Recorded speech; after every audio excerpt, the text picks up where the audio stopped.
नमस्कार साथियों, मैं पंडित दिनेश कुमार दुबे शास्त्रीय अनुभूत चैनल के माध्यम से आज हम आपको महर्षि भारद्वाज की प्रयोगशाला के बारे में बताएंगे। देखिए, ये ऋषियों और महात्माओं की भी प्रयोगशाला होती थी और उसमें तरह तरह के यंत्र औजार क्या क्या बनाए जाते थे। वो जो चीज़ें उस जमाने में थी वहाँ तक अभी अभी तक हम लोग नहीं पहुँच पाए हैं। हमारा विज्ञान अभी तक वहाँ तक नहीं पहुँच पाया है। तो साथियों, आज हम उसी को लेकर आपके पास आए हैं। एक बार की बात है कि भारद्वाज ऋषि अपने ज्ञान को लेकर विमान बनाने की जो उनकी प्रयोगशाला थी, उस समय उस जमाने की सर्वोपरि प्रयोगशाला थी। कहते हैं कि एक बार ऋषियों का एक समूह रेवक मुनि महाराज को आगे करके और मतलब प्रतिनिधि बनाकर, रेवक मुनि महाराज को प्रतिनिधि बनाकर 5-6 ऋषि भगवान भारद्वाज की प्रयोगशाला देखने के लिए आए।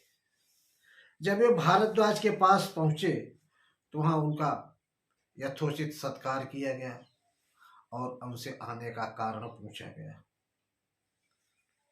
तब रेवक मुनि महाराज ने कहा कि भगवान, हम आपकी विज्ञानशाला यानी प्रयोगशाला देखने के लिए आए हैं।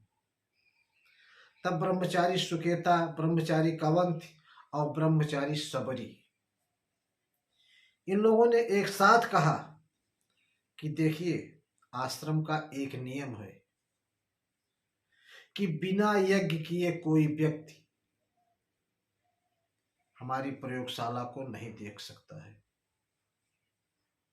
अब बिना यज्ञ किए इसका मतलब क्या था? इसका मतलब ये था कि उस जमाने में रावण के तमाम दूत मुनियों के वेश में घूमा करते थे और मुनियों से की खोज को चुरा कर ले जाया करते थे। इसलिए भारद्वाज ने ऐसा नियम बना दिया था कि जो व्यक्ति यज्ञ किया हुआ होगा उसी व्यक्ति को प्रयोगशाला देखने का अधिकार है।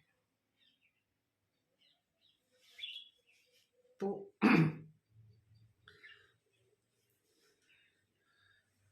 भगवान भारद्वाज ने कहा, ठीक है, इनको मैं जानता हूँ और आप इनको हमारी प्रयोगशाला दिखा दीजिए। जब ऋषि भारद्वाज के आश्रम की प्रयोगशाला में घुसे हैं ना, तो महर्षि भारद्वाज ने उन्हें एक यंत्र दिखाया। उस यंत्र में रक्त की एक बूंद डाल दो, वह जिसका रक्त है उस व्यक्ति का चरित्र उस पर आने लगेगा। व्यक्ति के स्वभाव के बारे में, उसके चरित्र के बारे में, रहन सहन के बारे में, उसके बनावट के बारे में, उसका चेहरा कैसा था, पूरा सब सारी चीजें बता देता था वो। महर्षि भारद्वाज ने बताया कि एक बार दंडीय गोत्र के मुनि सोमकेतु यहाँ आए थे। उन्होंने अपने पूर्वजों में अपने छठे परम पिता को देखने की उत्कंठा जाहिर की। छठवें परम पिता मतलब 6 पीढ़ी पहले के जो लोग थे उनको जानने की उत्कंठा की। तो वो एक वस्त्र लेकर आए थे। फिर वो वस्त्र में लगा खून को निचोड़कर जैसे ही उसमें डाला गया, वो यंत्र उनके बारे में सारी रहस्यमयी चीजें जो उनको स्वयं नहीं पता थे सब बताने लगा वो यंत्र। आपको एक चीज और बता दूं, उस यंत्र को किसने बनाया था? सबरी ने। वही सबरी जिसने भगवान राम को बेर खिलाया था, उसी सबरी ने उस यंत्र को बनाया था।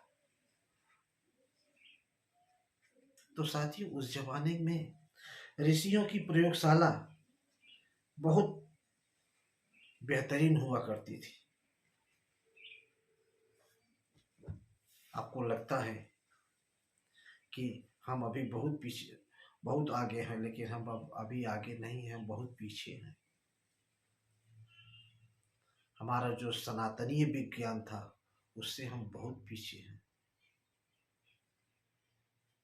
हमारे ऋषि भारद्वाज ने जो वैमानिकी शास्त्र बनाया था, जिसके आधार पर विमानों का वो होता था, वो अभी हम पूरा बना नहीं पाए हैं।